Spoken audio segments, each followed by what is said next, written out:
all they needed was a trigger to put it in place, and that is what 9/11 provided them with.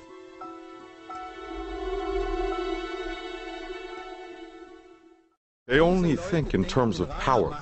Democracy and constitutional states don't play a role. The truth is, conspiracies do sometimes occur.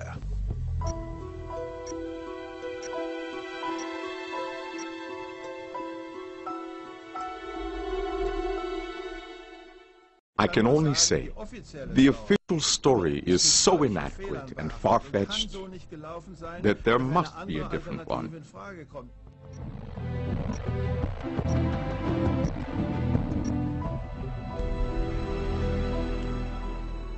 Michael Mitscher and Andreas von Bülow, two former ministers. The Germans served under Helmut Schmidt 25 years ago.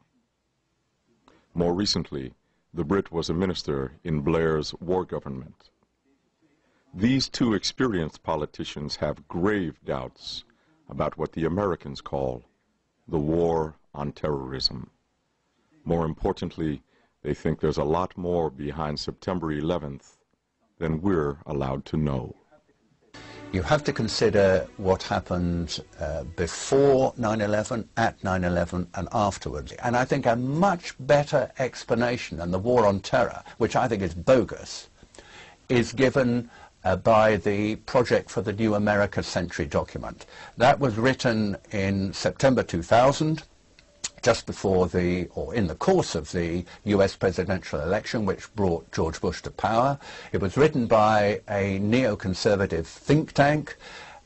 It was called Strengthening America's Defenses. And what it says, I think, gives a much better explanation of what happened before 9/11, of why 9/11 was such a disaster, and why after 9/11 the US was so slow to go after either Al-Qaeda or bin Laden, or didn't seriously try to do so. The former British minister is referring to this document, Rebuilding America's Defenses, Reorganizing the American Armed Forces. This document forms the basis of Bush's military foreign policy. It says, after the collapse of the Soviet Union, the United States must protect the new American century using military means particularly. Saddam Hussein has to go. But more importantly, we have to obtain military control in the region to get a grip on the world's raw materials, especially oil. For this, we need more troops, not less. It's hard to explain this to the American people. It will take years. Unless we can use an event similar to Pearl Harbor as a catalyst to turn public opinion around towards spending more money on this struggle for world domination. And exactly 1 year later, this new Pearl Harbor happened. And the government immediately said, this is our new Pearl Harbor. Rebuilding America's defenses was not America's first research into possible threats to the country.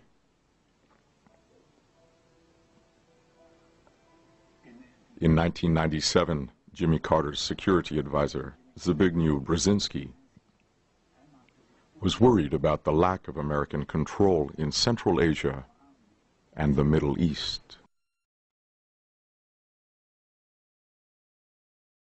In his book, The Grand Chessboard, he claimed that control could only be gained by pursuing a much more aggressive foreign policy, including warfare.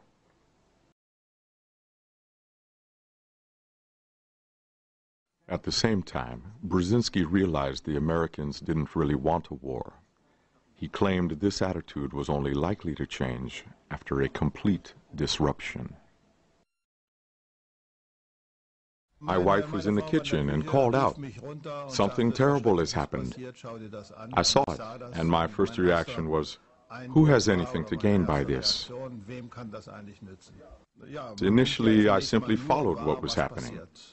I sympathized with the victims and wondered about the consequences. As I had some experience in the Secret Service, I soon started thinking, I wonder what exactly is going on. Is there something else that they're not telling us? That's quite a statement.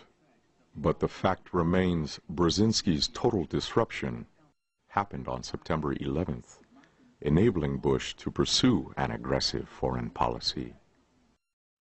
You have to consider what happened before 9/11, at 9/11, and afterwards. Before 9/11, the US administration received a great deal of information that an attack was coming. First of all, there were 11 countries, including the UK, which gave their intelligence to the US authorities to that effect. Mossad sent 2 experts in August 2001, 1 month before 9/11, to the States with a list of 200 Islamic suspects, 4 of whom turned out to be the hijackers. None of them were arrested. On the 6th of August 2001, 1 month before 9/11, Condoleezza Rice had produced information about the possibilities of a hijacking, which could be related to the Intelligence Council's report. There was evidence which came from Zacharias Moussaoui, who was arrested. He was the 20th hijacker, most people think he was. He was arrested, and the FBI agent wanted to investigate his computer, which we now know contained some clues as to 9/11, but the information came through from the top levels of the FBI that they didn't want any arrests. Meacher is referring to the Moroccan Zacharias Moussaoui. He was arrested by the FBI in August 2001. French intelligence claimed he could be linked to Osama bin Laden and a possible attack on the United States. Moussaoui had a laptop when he was arrested. Oddly enough, the FBI agents weren't given permission to investigate it. Permission wasn't granted until a month later, on September 11th. The agents found detailed information about the hijackers and the attack. Why didn't the FBI get the chance to read this information earlier? Who prevented further investigation?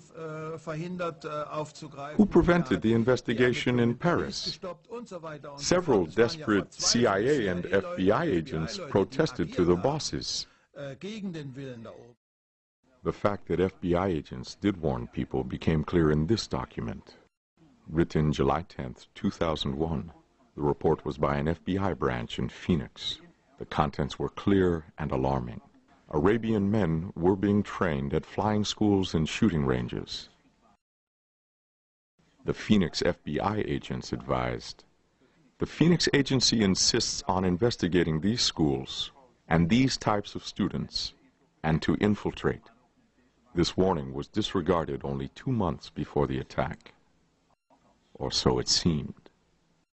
The CIA was keeping an eye on 14 of the 19 hijackers, such as Mohammed Atta in Hamburg, without the Germans knowing it. Unknown to the FBI, other secret services were active too. Later, it became clear that the U.S. Army leadership knew long before the attack about the identity and whereabouts of the leading hijacker, Mohammed Atta. Intelligence officers were prepared to share this information,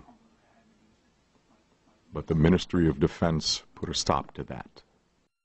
The first hijack occurred latest about 8:20 a.m. For the next hour and 40 minutes, no aircraft was put into the air, even though there was at the U.S. Andrews Air Force Base 10 miles from Washington, D.C., a flight of F-16, a whole squadron of top-level fighters. No planes were flown in from other air bases, even though at top speed they were certainly within range. Why did that happen? We know that where an aircraft goes on course, it is a legal requirement that aircraft are put into the air to check on the position and purpose of commercial aircraft. Why on this single day did it not happen?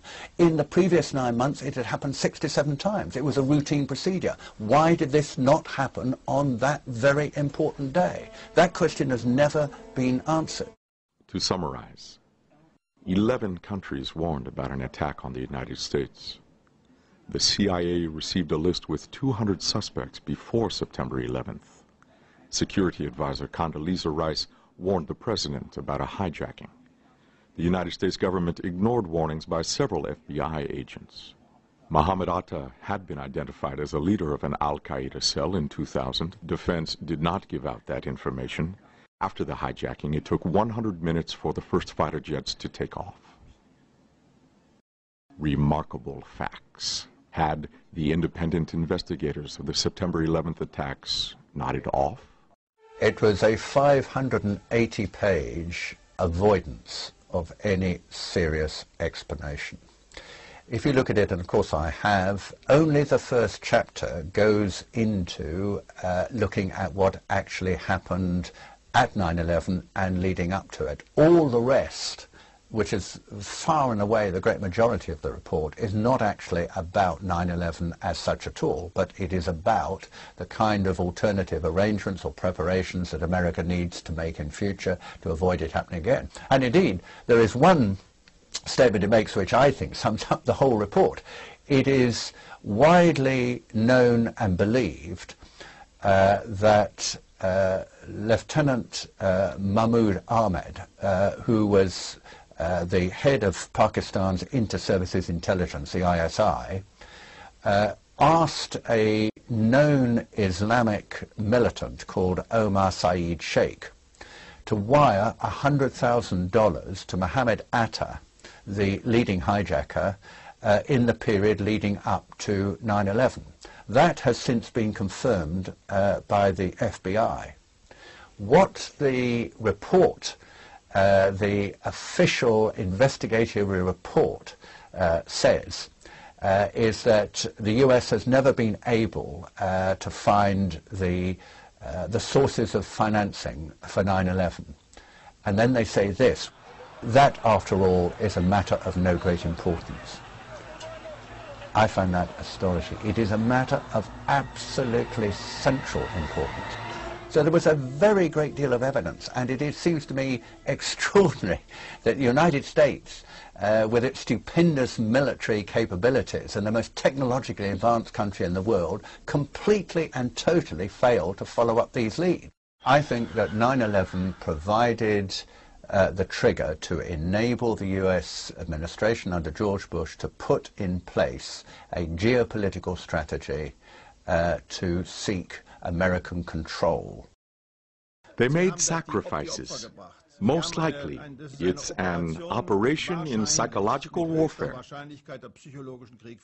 It's a form of war, and in a war, it's acceptable when people die, even on your own side. In this deception, killing is allowed to achieve a higher goal. All that I can say is, let other people make their judgments about 9/11. If they think that the war on terrorism explains it, I would like to know why all the facts about the failure to respond before, at, and after can be explained. If they needed a trigger, then finding that an attack was planned was an exceedingly convenient pretext. And I think they used it. Governments, and people don't like to think of this, governments can be ruthless.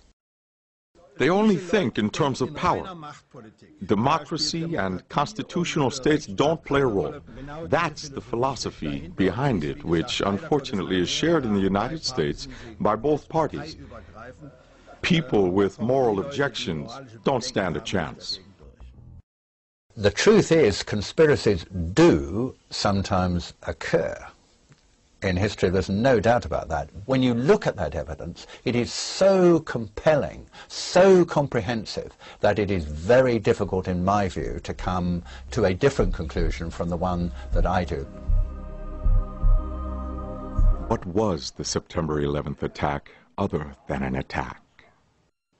Was it the great disruption the conservatives were waiting for? Enabling this new, more aggressive United States policy? Now there is public support in the United States for a war in Iraq and Afghanistan, and threats towards Syria, Iran, and Korea. A cynical politician might say, every disadvantage has an advantage.